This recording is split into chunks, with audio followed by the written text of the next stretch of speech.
ప్రతిరోజు ఒక్కసారి పిల్లలు కాని పెద్దలు కాని హనుమ యొక్క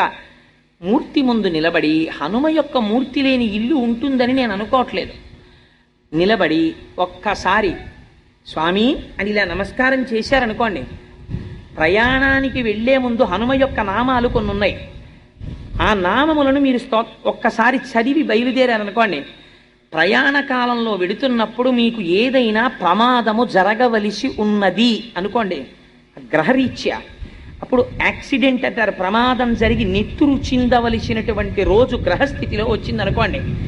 అప్పుడు మీరు హనుమానం జనాసూను వాయుపుత్రో మహాబల రామేష్ట ఫల్గుణస్సక పింగాక్షో అమిత విక్రమ బుధదిక్రమణశ్చైవ